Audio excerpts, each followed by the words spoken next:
Stop on Mahailu South Shore Press with Andrew Giuliani here at the State Conservative Conference in Albany, New York. So you worked for the first Trump administration. I'm curious, what are your thoughts on the president's first few weeks in office? It's fantastic. When you think of the over 300 executive actions that he's taken just less than 2 weeks in, you go to the U.S. airstrikes on the terrorists in Somalia, it's peace through strength on, gender ideology and being clear that he's going to protect our girls and girls in sports.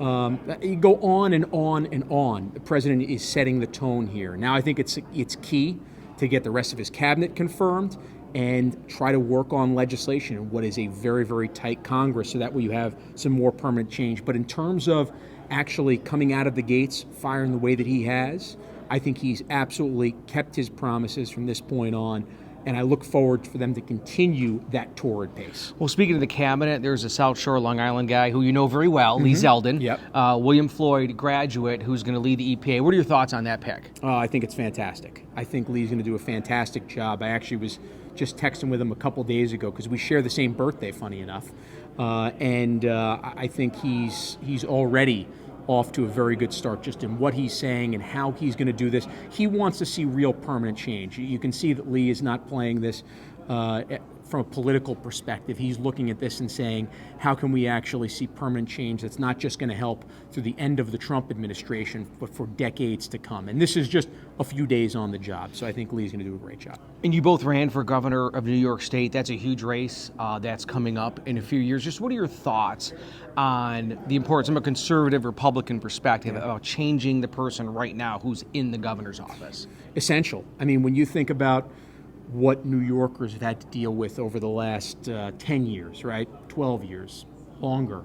But specifically the last 4, 5, 6 years, starting from COVID and on, it is the state just continually taking away freedoms and rights that New Yorkers should have.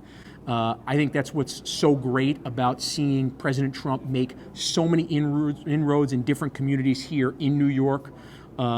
Getting the vote totals that he did, I think it shows a real pathway for a Republican conservative candidate to win in 2026 and take Kathy Hochul out. Because, look, I was saying this back in 2022, it's even more so true now in 2026. At some point, the numbers are going to get to the point where you've had many of the conservatives and Republicans leaving the state of New York, and it gets tougher and tougher to win these statewide elections. This is an election that we have to win because, frankly, you're going to continue to see more conservatives, more Republicans move out if they look and say, you know what, Florida, Texas, Tennessee, this represents my values more. I can live a safer life, a better life, a better quality of life than I can in New York. I really, really hope that New York, that we see the change that we need to in 2026. And last question, your pops was known as America's mayor, incredibly popular. A lot of folks believe President Trump was a victim of lawfare, your dad included. You were asked about it. You spoke about it here at the conference. How is your dad doing? He's doing great. The last 3 weeks have been absolutely fantastic. But as I said earlier in my speech, President Trump and my father, they have an amazing way of being able to compartmentalize different things. And the positivity, the optimism my father has and still has and has shown privately to me over the last 4 years has been inspiring. He called out truth. He saw real problems that